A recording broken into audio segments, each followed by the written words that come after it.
Arbetso täällä. Tervehdys, herra Arbetso. Onko sinulla aikaa rupatella? Tietenkin aina sinulle. Mutta onko meidän pakko puhua kaiutin puhelimen läpi? Kyllä. Ajattelen paremmin liikkuessani. Se pumpaa verta aivoihin. Niin tietenkin. On paras pitää vertaa aivoissa. Mutta kerropa, onko meillä jotain tärkeää puhuttavaa?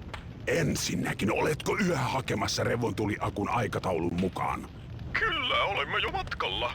Ilmalaivani pitäisi saapua viikon lopulla. Napakymppi. Toiseksen, koska saan vilkaista niitä Clockwerkin aivoja, haluaisin ostaa ne sinulta. Bichon, senkin ahne kereilijä. Sinulla on jo suurin osa palasista.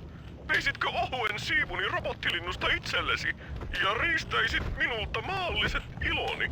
Rauhoitu, ystäväni, sinähän kiehut!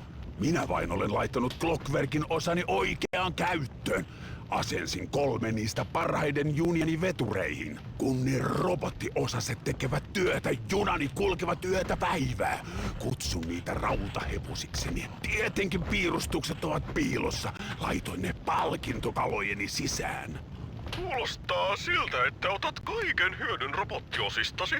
Mutta toistaiseksi Clockwerkin aivot pysyvät ilmalaivassani. Vaikkakin kun tulen hakemaan revontuliakun, saatan ehkä näyttää ne vilaukselta. Se sopii. Muuten, oletko valmis viimeiseen osuuteen Pariisissa? Kyllä, hypnotisoijan ja aallonpituudet vastaavat Kreivittären suunnitelman vaatimuksia. Ja Dimitri, ennen tyylitajutonta pidätystään, teki hyvää työtä levittäessään maustetta yökerhostaan. Kuulostaa siltä, että sinulta puuttuu revontulien säkenöintiä. Olet oikeassa. Akkusi on palapelin viimeinen puuttuva linkki. Kun akku on kyydissä, mikään ei estä Claw-gängiä. Pariisi on meidän!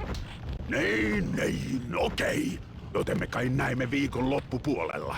Selvä, kuulemiin, Bichon. Pysy kovana, hei hei!